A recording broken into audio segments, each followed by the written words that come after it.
Good evening, Toledo and the rest of the world. It is DebraSue of Glass City Talent 419 in the studio with Toledo to the world.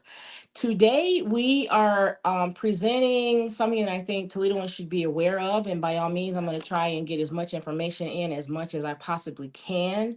And it is regarding the gun violence 5 year comprehensive plan being presented to the city of Toledo.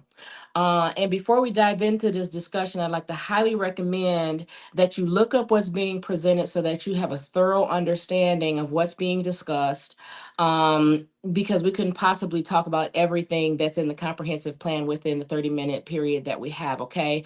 So it's something that if you don't know about it already, it has been a PSA announcement for a little bit now, and it is a announcement that is encouraging residents of the city of Toledo to basically go in and review the 5 year comprehensive plan being presented, and it is being open for comments, if you will, so that you can fully express your feelings as to what you think the 5 year plan entails, and if you have any comments to add to the discussion. Okay, I will be sure to include the link in the comment, by the way, in the comment section, so that you can actually just hit the link, read the plan. It's pretty extensive. I will tell you, I'll tell you that right now. It's an extensive plan, and so just take your time over the next day or so, because there's a deadline, and then it's gonna go ahead and be presented to the powers that be to vote on. Okay, so you can find the guide online, and I will make sure to include the link in my comment section. I do have to use the disclaimer and tell you that the presentation that I am using today strictly are it's of my own conclusion and summary after what I read of the comprehensive plan,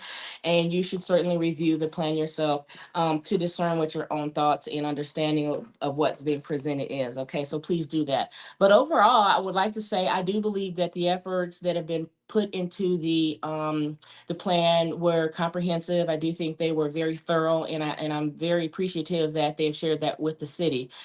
We have basically been seen as having a public health concern here as far as gun violence is concerned. And so, we can sit all day and just talk about it, but what are we going to do about it? The city is trying to do something about it. And so, whatever your political views are, about the discussion or about the situation or whatever, this is not a political discussion. This is a social discussion. Okay. This is a discussion that involves each and every one of us, because we have all been touched by crime in one way or another, but especially gun violence. We hear every day about something that's happening to our children, our young people, in their prime of life, being gunned down or accidentally shooting a sibling or what have you. I am not. Let me first say this: I am not advocating taking people's guns away. I'm not. Your amendment. It's an amendment. You have that right. Okay, I'm not. But this has something. This means something totally different. Okay, this is intentional violence. This is a violent tool that is being used by individuals who have no business having a handgun to begin with, but they do for whatever various reasons they are. So let me delve into this thing, okay? The plan offers recommendations to curb gun violence and is divided into 5 categories, okay? And that includes Toledo's plan to the pathway for community safety, and there you'll find the guide that covers all aspects of the 5 year plan that we discussed. Okay, first let me start by saying, because I actually printed out some statistics here. The report suggests that violence in our community is a public health emergency, and I said that before, right? And I think you would agree as well. But as far as the cost is concerned, it's costing the city hundreds of thousands of dollars, but more importantly, it's costing lives, it's costing our loved ones.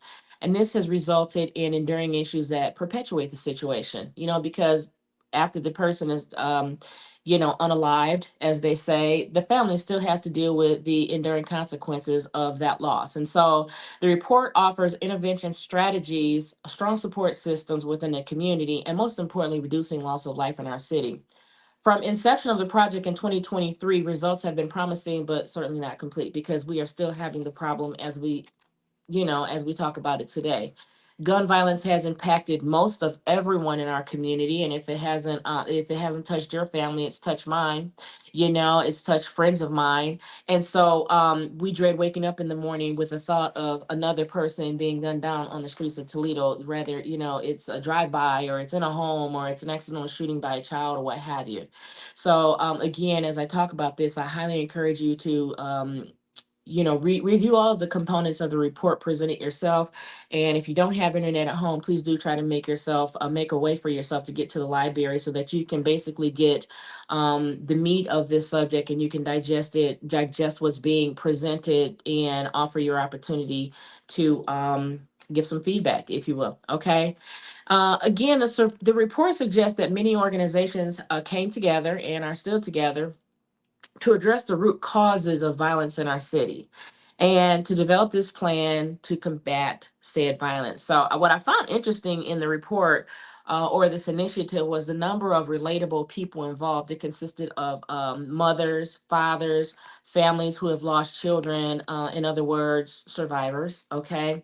They all had input into this plan in some way or another. So, that's very, very important, because it's actually has gotten to the human aspect of what we're talking about here. So it also included a host of other individuals and organizations who have contributed to the initiative, including people who prosecute crimes, are prosecutors, okay, and formerly incarcerated people. Who better to get your information from, if people were incarcerated at one time and they come out and they say, hey, we'd like to help with this thing. And so that's how I think the part of our violence interrupter group developed. Okay. The study suggested that there has been a 34% reduction in gun homicides in Toledo in 2023 versus an overall 9% decrease nationwide. So, as far as the city is concerned, we've seen a bigger reduction in violence than the nation has. Okay, we're at 34%, and they're at 9%. So, I know that many of you remember when Toledo, Ohio, started to address the gun violence in 2020. The mayor had proposed the gun initiative. They voted to declare the city of Toledo a public health crisis in December of 2020, if I'm not mistaken. And then in 2021, the mayor put together the violence interrupter program. Okay, many of you remember that, because we were discussing. Some of us, went to some of those meetings about the violence interrupter program and how that thing would work. And so, because of their statistics, they were able to show in the study, in the report that you'll see today, that there is a further reduction in gun violence and homicides in particular, in certain sectors of the city of Toledo. In 2022, they developed the LaGrange corridor. Many of you remember when they were having the sweeps in the LaGrange corridor. It was initiated by Save Our Community, and it saw a decrease in fatal shootings and shootings in homes. And I'm just making a summary of what they have in the report, okay? In 2023, Cities United formally engaged with the city of Toledo to develop a comprehensive strategy for addressing gun violence in Toledo.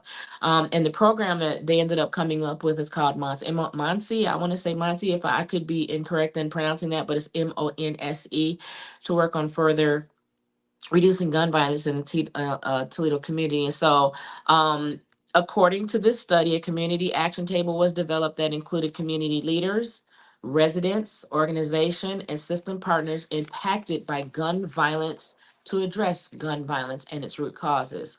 In 2024, the safety plan was developed. It was put together, and the draft is now available. So they started this a while ago. Basically, is what I'm trying to say.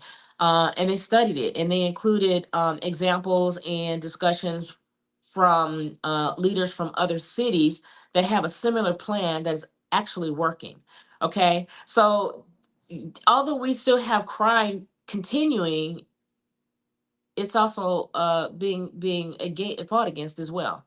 Okay, something is being done, despite the fact that some of us say we don't see it. Some of us will say that. I am not putting blame on one person or another, because quite frankly, safety is and should concern everyone in the community. It's not just political leaders. It's not just our safety officials. Our police department, what have you. This situation involves all of us. We all have accountability here, every last one of us. Okay, so are we responsible gun owners? Do we put our guns away? Why do we have so many guns on the street? Are they being stolen? Are they being left in the car? What have you? it behooves all of us to take accountability, at least on our part, to do what we can do to help curb the violence in Toledo. Okay. Now, what I found most interesting about the recommendations where they have a sustainability. My mouth is tongue tying today. It says has a sustainability program. More than a few years have gone by since this strategy was developed, and now we're at 2025. They want to, we want to know, how is it sustainable, how is it funded, okay, and they address that. Recommendations include hospital-based violence interruption intervention program that addresses a victim who comes into the hospital who has suffered or who is the victim of a violent gun interaction. So as soon as that victim goes into the hospital, that person goes to the hospital, whether they're a victim or a perpetrator. Okay, they've been shot, and so there's an intervention situation there, right there at the hospital. It says, hey, let's see what we can do to address this. And if an individual is hurt badly and they are a victim, let's see where we can get them treated and then move on from there, not just to send them home, but to see how we can help them to get past this situation, or whatever other authorities or initiatives need to be brought in to help that person. I thought that was a really good idea, because it's like a first responder. When they come to the hospital, you're there. When they meet you at the scene of a situation, they're there, and they know immediately to basically intervene, if you will, to see how the situation can be rectified, or at least not happen again, or at least find the root cause of it and try to avoid that situation, and put properties in place that can be avoided in the future. They Number three, they talked about a community response and continuum care of program after a 72 hours of an incident.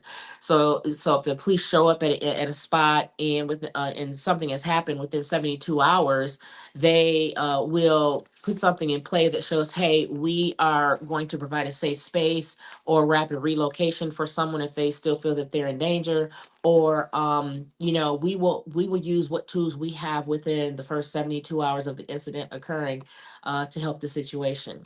They talked about something I also thought was very interesting: a social media intervention team that will address violence connected with social media to de-escalate, mediate, and peacefully resolve conflicts. I think that's a really good idea, because, as you know, a lot of our young people experience bullying online.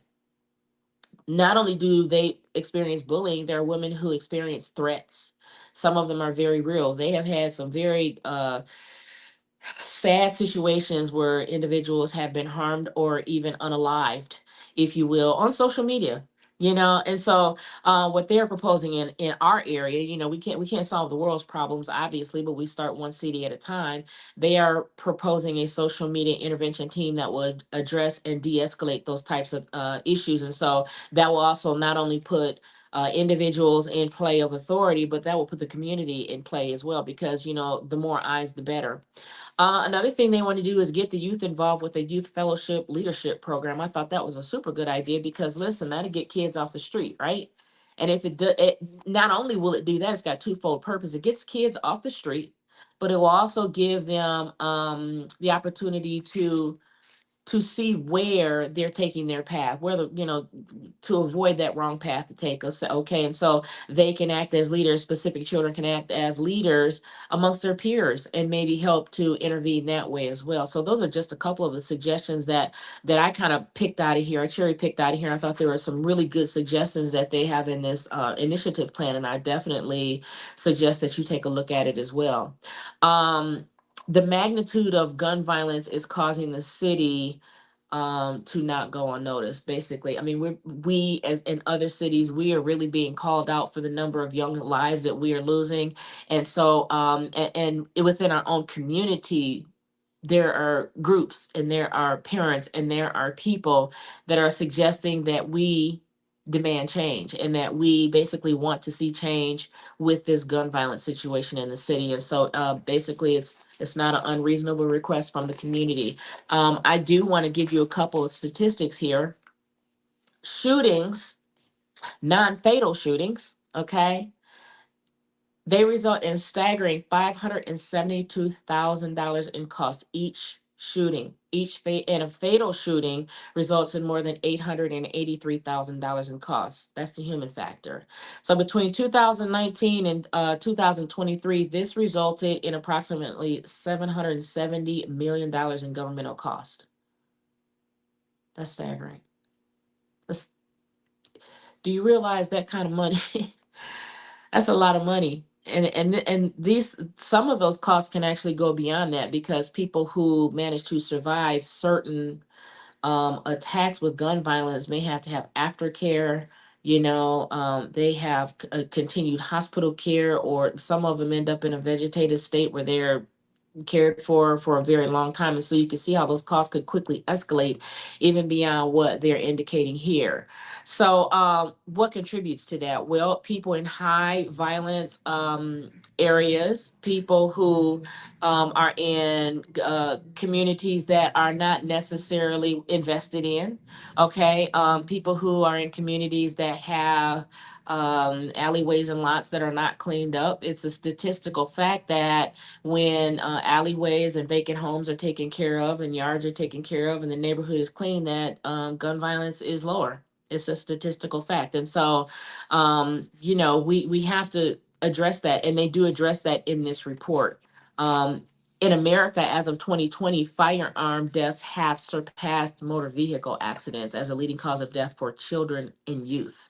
For children and youth, firearms as of 2020.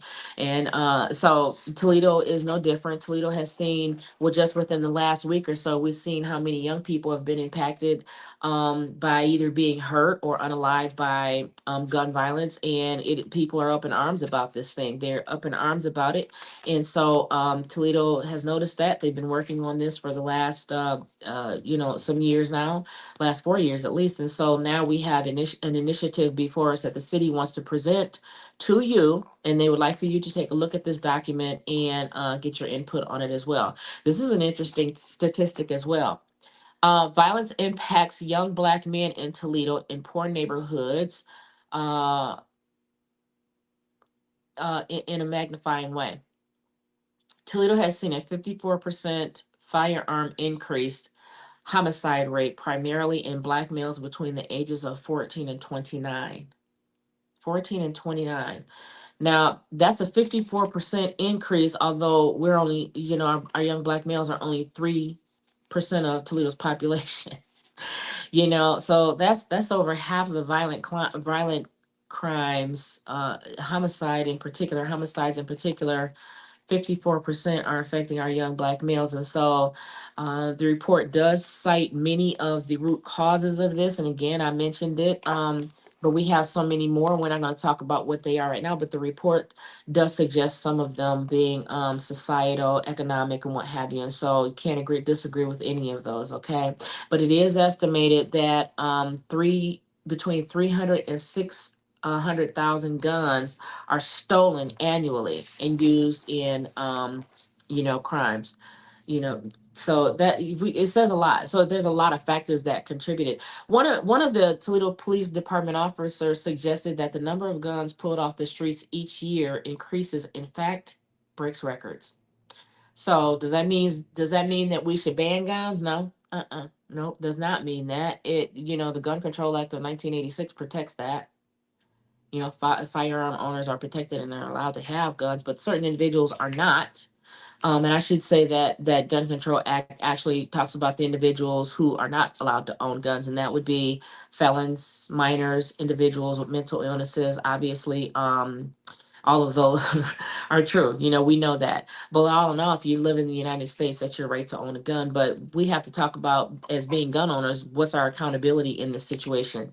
Are we accountable when our kids get a hold of our guns? And you bet we are, because we just had a case, in fact, not too long in Michigan, where both of the parents were sent to jail because their minor son, went into a school and gunned down a bunch of kids.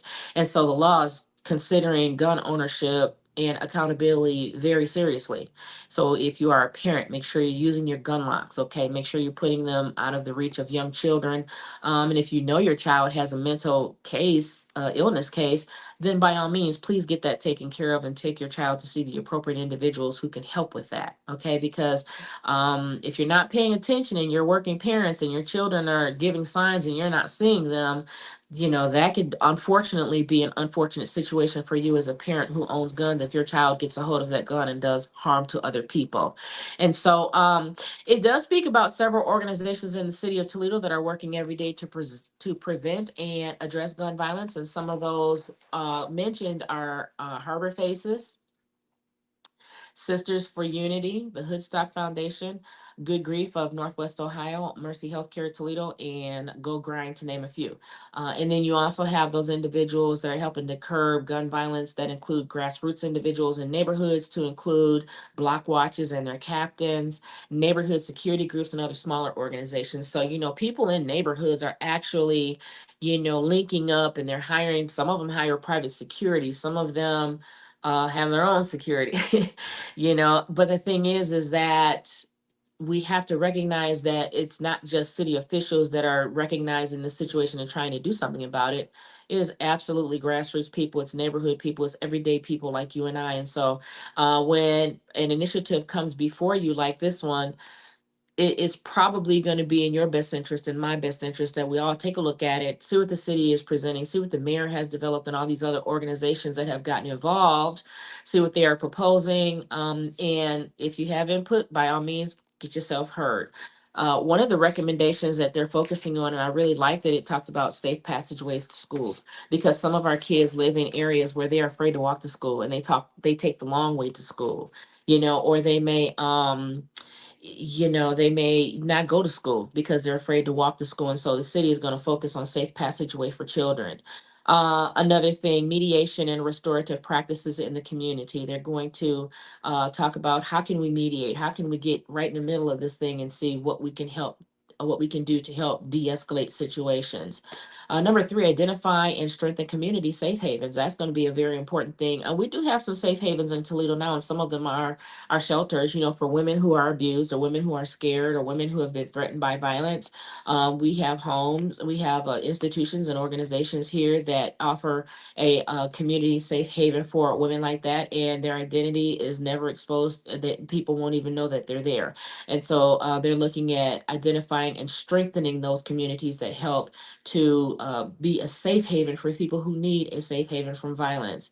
Also, they want to support youth-led community projects. It really sounded to me like the project is going to really reach out to some of the young people, put them in programs to be leaders, and to teach them how to be, not to get so much involved with violence, but just to be the kind of kids that de-escalate a situation. Because kids, you know how we were when we were growing up, we can get into the middle of a situation and de-escalate it by just, something simple. And kids still have that ability. But the way things happen nowadays, unfortunately, when situations do escalate, what comes out first? Cell phone. The cell phone. And then the escalation, it's increased just because of that. No, these young people don't, and I'm not saying it's just young people, because it's not.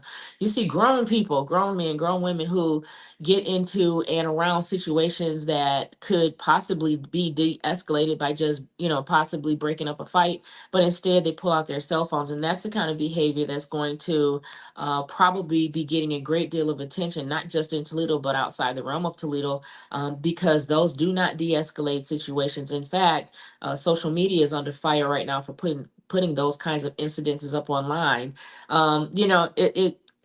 It's a curse and a blessing by the same time, because you also want to have situations where maybe someone is abusing another person, someone that might be in a level of authority, and the only thing that has brought that to light is the cell phone.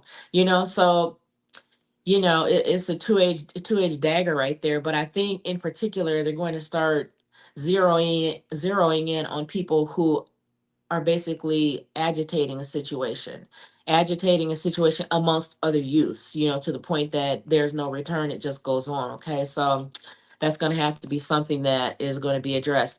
They also mentioned an anonymous reporting system where community members can report concerning media activity. you know 25,000 eyes are better than just two eyes, okay? Meaning that if we're on social media and you see something maybe in your neighborhood, or the neighborhood kids are down the street, maybe recording something, the suggestion was to maybe have some type of reporting system that can actually, again, alert authorities a little bit quicker as to what's happening, and that situation can be de-escalated. So they have a lot of information that I think is going to be useful. And like I said, I went through the whole thing. I did, and I think that there are a lot of really good suggestions. No kidding. It's a long document. Okay, so don't be afraid of it though. It's simple enough. It's simple enough that you can understand it literally. It's just a long document, presentations that different organizations have put together, and I think it's a worthwhile read. Believe me, it really is, because it's going to affect our community. It's going to affect our community, because we already have what's happening is affecting our community right now. We just, we're asking what's the answers. Everybody wants to say, well, Mayor, what's the answer? Well, this, that, and the police, what's the answer? We are all the answer. And fortunately, these groups of people have gotten together to take the time and to ask other cities who have had this problem and who have addressed this problem successfully, and look for ways that they could bring it home to our city to see how we can actually institute some of these very same solutions in our city and see if they work. Because that's all we can do at this point, is to see if they work, and to see if we can get people engaged to help them work. And that's what it is. That's what it boils down to. So, in closing, I'd like to cite a stakeholder's comment that he made in the report. It said, organizations aren't dealing with the kids in the trenches.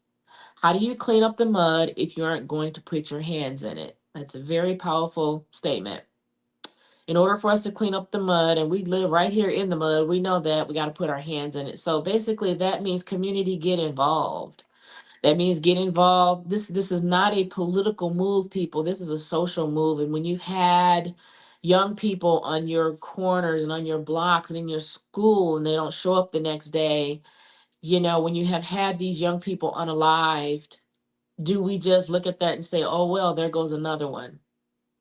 Or do we look at initiatives like the one that is being presented to us? And like I said, I will put that link down in the comments today, so that you can look at this initiative and you can see what the city is proposing to help curb gun violence in our city. Okay, I'm at the 6:27 hour. I want to thank each and every one of you who did tune in, and I hope that this information is important enough for you to be motivated to at least read the documentation, and even more so, leave a comment. You know, don't be afraid to give a comment. Don't be afraid to give a suggestion. You never know what's going to work. Okay, we are struggling here with gun violence in Toledo. Everybody is struggling with gun violence across the world. They just, everyone is. We are not exclusive to gun violence, and we are not exclusive to just losing our young people. Many cities are. It's unfortunate, but we are a small city, smaller than some, smaller than most, I should say. And we are important. Each and every one of our input is important, and our children are most important. And so your children, my children, your children are important to me. We should all look at our kids the way neighborhoods used to look at our children, that they were all ours, they all belong to us. And so let's see what we can do to help, okay? Let's just see what we can do to help. So, with that being said, at 6:29 hour, I've been on for my half an hour. I am going to go ahead and close out. Again, I'll leave the link in the bottom comment section for you to click on and go look at the city initiative to curb gun violence. I think it's going to be up for just a little bit, and they're asking for your input, at least a comment or two. Make sure you do that, okay? And if you can't get it online, don't be afraid to call up your local district person and say, hey, I got a couple comments I'd like to discuss with you, because that's what your district people, that's what your city council members are here for. They are here to answer your questions. They are here to work with us. They are here to help us have a better community. Okay. And that closing, I am going to say good night, everyone. Make sure you enjoy yourselves downtown tonight at the TLC concert. That's right, people who are not in Toledo, we have TLC in Toledo tonight. So, and that's our summer series. We have big names coming to Toledo, and Toledo does support. We will always support our city. Toledo is a big city to us. It is our city. It is our home. All right. So we're proud of Toledo, and we're gonna try and do what we can to make it a great place for our kids to grow up in. Thank you all for joining us. I will see you next week, next Thursday, that is, at 6 o'clock p.m. Same place, same time. Don't forget to go and like, subscribe, and support my channel on YouTube. It's at Glass City Talent / Toledo to the World. I am DebraSue on Facebook. It's DebraSue on Facebook as well. So it's two accounts, okay? Because I friended maxed it on one of them. And also at Toledo to the World on Facebook and Instagram. Okay. Thanks, everybody. Enjoy yourself tonight. Make sure you're safe and watch out for the kids. Okay. Good night.